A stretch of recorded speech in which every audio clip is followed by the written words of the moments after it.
Kumusta po kayo? Bago po ang lahat, first things first.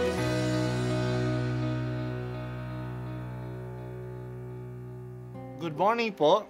Sinisimulan po natin ngayon ang first things first. At dito po, tinatalakay natin sa unang bahagi ng umaga natin ay ang first readings na binabasa po sa banal na misa. Ito pong tinatalakay natin kasi madalas po marami na tayong alam tungkol sa gospel readings. Pero konti po ang nagsasalita sa first readings. Pero ang first readings, bahagi din po yan ng Biblia, ng banal na kasulatan.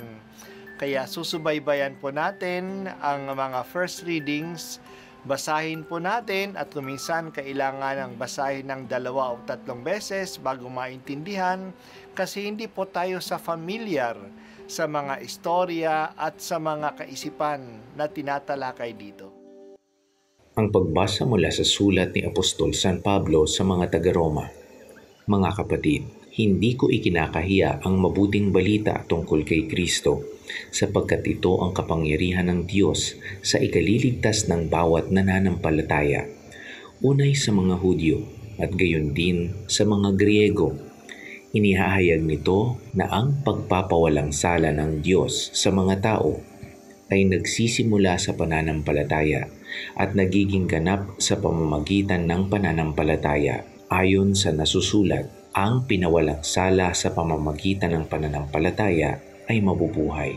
Nahahayag mula sa langit ang poot ng Diyos laban sa lahat ng kalapastanganan at kasamaan ng mga taong sumisiil sa katotohanan sa pamamagitan ng kanilang kasamaan. Ang maaaring malaman tungkol sa Diyos ay maliwanag. Yamang inihayag ito sa kanila ng Diyos. Mula pa nang likhain niya ang sanlibutan, ang kalikasang di nakikita ang kanyang walang hanggang kapangyarihan at pagka-Diyos ay maliwanag na inihahayag ng mga bagay na ginawa niya, kaya't wala na silang maidadahilan. Kahit nakilala na nila ang Diyos, siya'y di pa nila pinarangalan bilang Diyos, ni pinasalamatan man. Sa halip, naghaka-haka sila ng mga bagay na walang kabuluhan at nadimlan ang kanilang mga hangal na pag-iisip.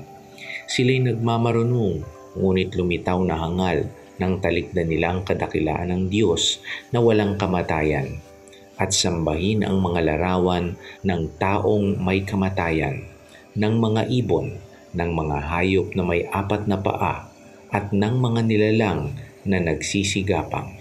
Kaya hinayaan na sila ng Diyos sa kanilang maruruming pita hanggang sa magumon sila sa paggawa ng kahalayan sa isa't isa.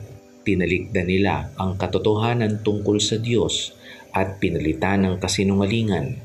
Sinamba nila at pinagdingkuran ang nilalang sa halip na ang lumalang na siyang dapat papurihan magpakailanman. Amen.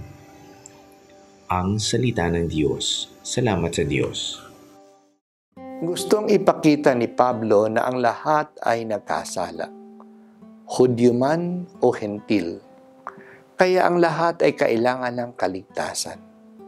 Ang kaligtasang ito'y makukuha natin sa ating pananampalataya kay Hesukristo na pinadalang Diyos upang tayo ay patawarin.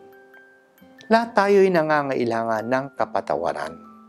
Kapag tinanggap natin siya ng may pananampalataya, pinapatawad tayo. Yan ang ibig sabihin ng pinawalang sala. Upang unang pinatunayan niya na makasalanan ay ang mga Hentil. Oo, wala naman silang batas na galing sa Diyos na maaari nilang suwayin. Pero kilala din nila ang Diyos. Kilala nila ang Diyos sa mga bagay na ginawa ng Diyos. Ang kalikasan ay nagpapakilala ng kadakilaan ng Diyos. Kaya dapat niya siyang sambahin. Ang Diyos na hindi nakikita ay nakikilala natin sa mga bagay na kanyang ginawa.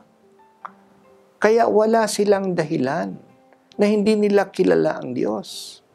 Bakit sa halip na sambahin ang tunay na Diyos, ay sinasamba nila ang mga larawan ng mga hayop, ng mga tao, ng mga bagay na nabubulok at namamatay. Yan yung idolatry. Dahil sa pagsamba nila sa mga Diyos-Diyosang ito, hinayaan sila ng Diyos na kumilos sa hindi kanais-nais na pamamaraan. Nag-aaway sila.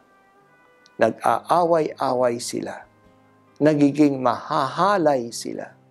Ginagawa nila ang gusto nila, hindi ang gusto ng Diyos. Kasi hindi naman nila kinikilala ang tunay na Diyos. Wrong worship leads to wrong human morality. Hindi hinayaan ng Diyos na hindi natin siya makilala. Itinanim niya sa kalooban ng bawat isa ang ating konsyensya. Ito'y munting tinig ng Diyos na nagsasabi sa ating kalooban ano ang tama at ano ang mali. Nandiyan din ang kalikasan. Ito'y isang bukas na aklat para sa lahat.